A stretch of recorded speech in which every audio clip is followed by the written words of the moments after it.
program. I'm here today with Greg Lauk to discuss political advocacy and nurse anesthesia and the impact of the current pandemic of COVID-19. Welcome, Greg. Thank you. Thanks. I'm glad to step in and help out however I can. Yeah, thank you. It kind of felt like we should touch on the current state of legislation in the United States as it pertains to CRNAs. Yeah. What we're always working on is moving towards practice independence. Indiana has traditionally been a very anesthesiologist-dominated state. Now, what we're seeing over the past decade, though, is this change in healthcare economics to the point that hospitals can no longer ignore CRNAs. The healthcare reimbursement hinges on many factors, but it's also decreased. So hospitals find themselves scraping for every dollar that they can. CRNAs are the big push now for a lot of hospitals to not necessarily remove anesthesiologists out of the picture, but create an environment where they're maximizing their anesthesia care. The biggest thing for us from an advocacy standpoint right now, one of the biggest hurdles is member engagement. Since we have a couple of anesthesia programs in the state now, we're starting to produce new grads, or we will have some new grads, and that reinvigorates the drive in a lot of states because you guys are coming out, you're seeing what the political advocacy looks like firsthand, and you're fired up. That's where we keep you engaged. Has that historically been a focus on as far as education goes? Yeah, that's actually, I think most programs across the country have had to some degree or another, have held the importance of political advocacy pretty high. It's vitally important. And I share this with the students frequently, that there are entities in place that are working every day to put us out of a job. Yeah, and basically what we saw happen with this pandemic is as it started rolling out and we kind of went into crisis mode throughout the country. Mm-hmm. Is there enough healthcare providers? Is there enough anesthesia providers? We saw a huge transition in states willing to pass temporary legislature for CRNA practice or advanced practice nurses or even physician's assistants. And based on what I've been able to find, I saw that 15 states actually passed COVID-19 legislation. It either suspended the direct or in-person supervision requirements or suspended the need for collaborative agreements between advanced practice nurses and physicians. Yep. That was exactly the case. And we actually petitioned Governor Holcomb.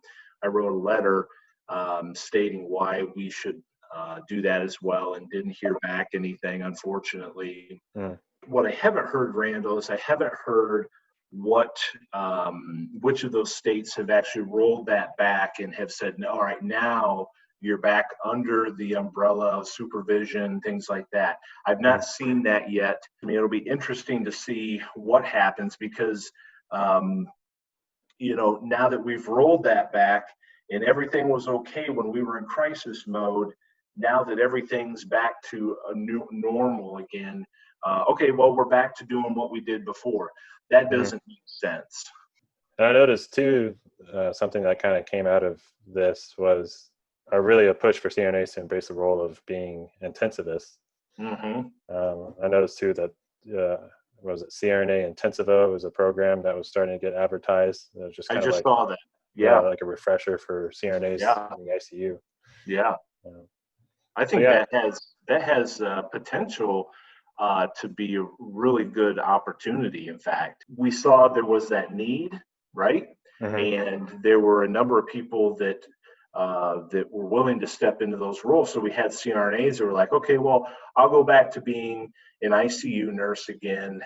And then there was another group that was saying, no, we have more knowledge than that.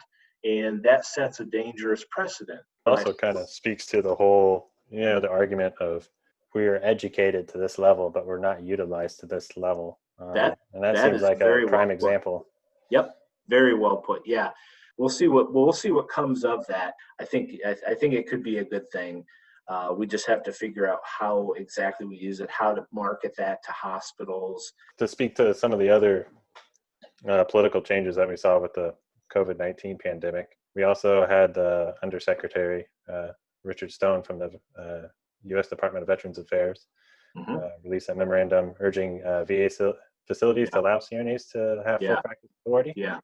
If the government sanctions something, it has weight.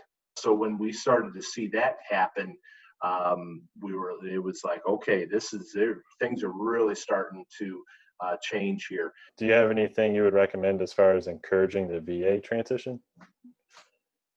How to facilitate that? Yeah, write your congressman, write your senators, membership engagement.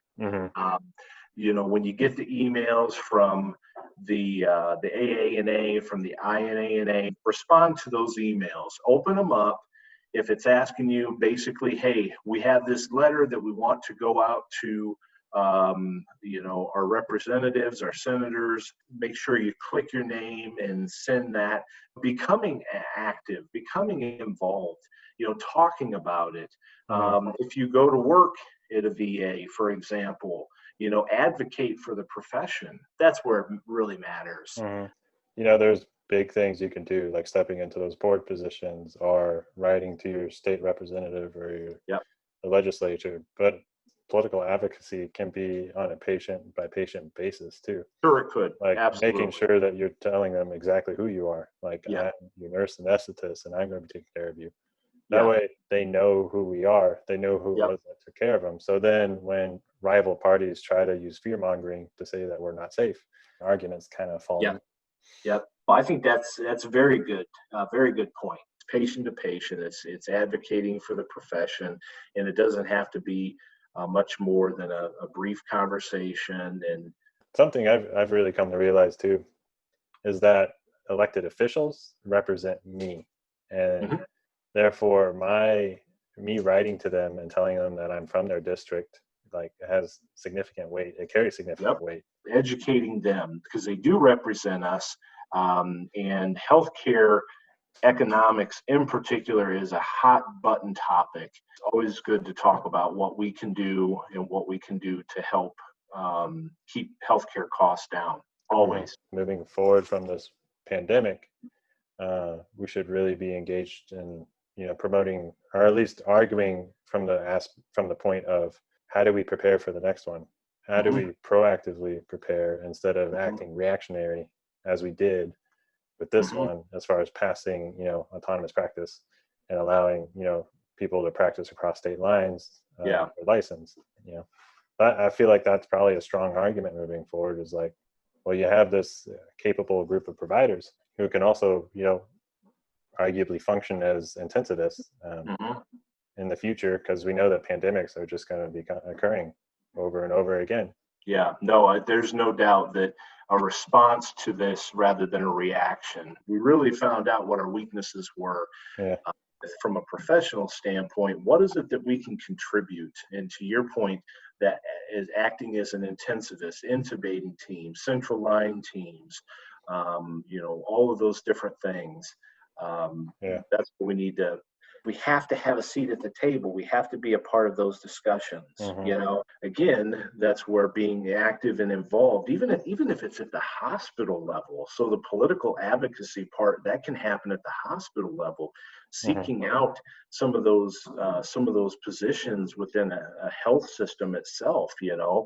We know what it is that we bring to the table. Now we just got to have that discussion with other people, because it's more than just doing anesthesia.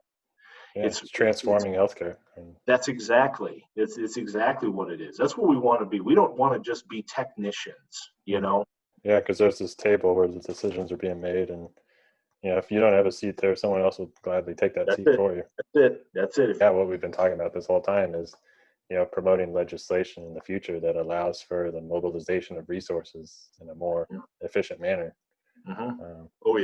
Having all these practice restrictions and limiting people on their scope of practice, even though they're trained to a much higher degree than they're currently practicing, would be really important. And looking at what happened and how we can move forward, like how can we transform this, system that we have to be able to prepare for, because again, like this pandemic, it's, they've anticipated this. It's happened repeatedly, throughout the centuries. It's going to continue to happen.